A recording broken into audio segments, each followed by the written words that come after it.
Herkese merhabalar. Bugün 17 Ocak 2022.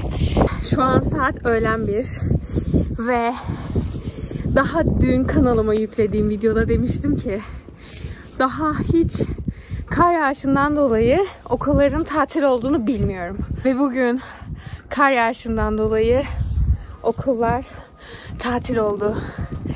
Ve gerçekten inanılmaz kar yağıyor. Dün gece akşam saat 10'da bir başladı. Hiç durmadı. Ve şu anda yaklaşık 25 santim kar var dışarıda.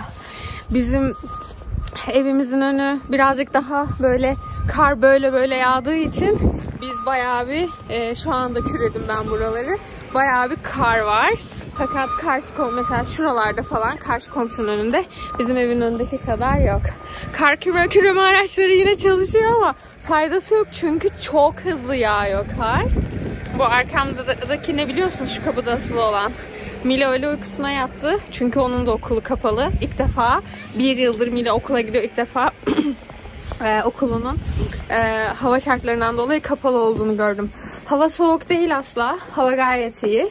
Ancak gerçekten ilk defa ben 3 yıldır ilk defa kar yağışından dolayı böyle her yerin kilitlendiğini görüyorum. İnanır mısınız, bugün alışverişe gitmek için liste yaptım. Dolapta gerçekten hiçbir şeyim kalmadı. Bugün dedim ki Mila'yı okula bırakırım. Sabah dersim başlar, öğleden sonra biter. Mila'yı almadan önce de giderim, alışverişimi yaparım. Sonra Mila'yı alırım diye bir planım vardı. Fakat her şey alt üst. Derslerime doğru düzgün giremiyorum. Mila evde.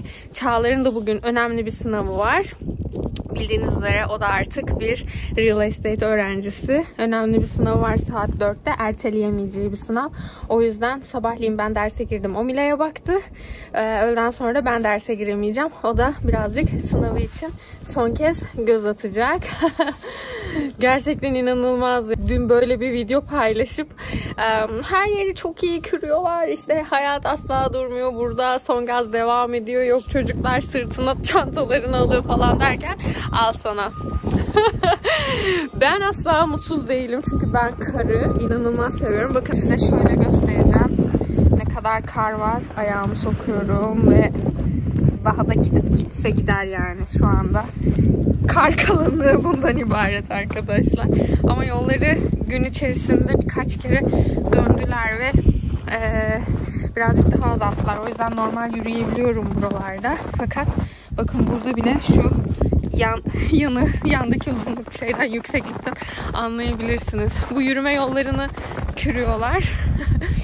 Bu yürüme yollarını geçiyorlar sürekli. İnsanlar rahat gidebilsin diye. Fakat hayat gerçekten durmuş durumda. Şu anda burada. Ve yine kar çocuklara yaradı. Çünkü hemen gösteriyorum ve sonra Mila'ya bakmaya gideceğim. Allah'ım buralar çok soğuk, gidemiyorum. Neyse artık battı balık yan gider, bakar mısınız karın?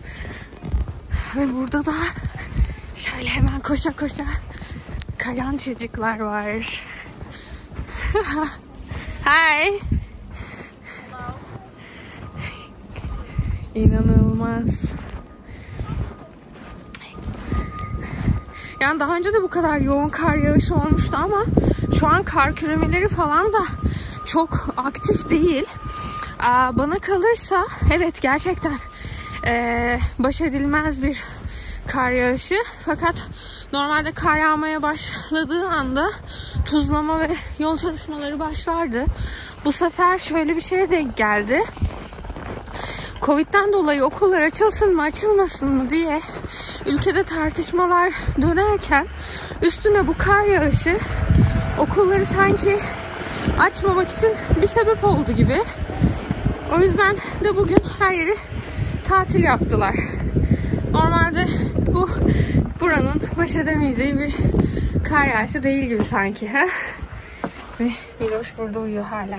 Süper. Bizde durumlar böyle. Şu an hava -4'lerde. Gayet iyi, yumuşak bir hava var. Tertemiz bir hava var. Fakat Ortalık felaket. Ne olur bilmiyorum. Böyle giderse gece saat 2'ye kadar yağacağı öngörülüyor. Yarın sabaha kadar ortalığı temizlerlerse belki açılabilir yarın okullar. Bugünü sizlerle paylaşmak istedim. Bu zor şartlarda çekmiş olduğum videoyu beğendiyseniz beğenmeyi, anlık olarak Kanada'nın hava durumundan, Müge'nin ruh halinden haberdar olmak için de kanalıma abone olmayı unutmayın. Daha aktif, daha günlük, daha dakikalık, saatlik haberler almak için de beni Instagram hesabım muge.c. Beni oradan da takip ederseniz sevinirim. Şimdilik bu kadar. Kendinize iyi bakın. Aklınıza mukayyet olun. Buraya geleceksiniz. 2 kere düşünün. Hoşça kalın. Bay bay.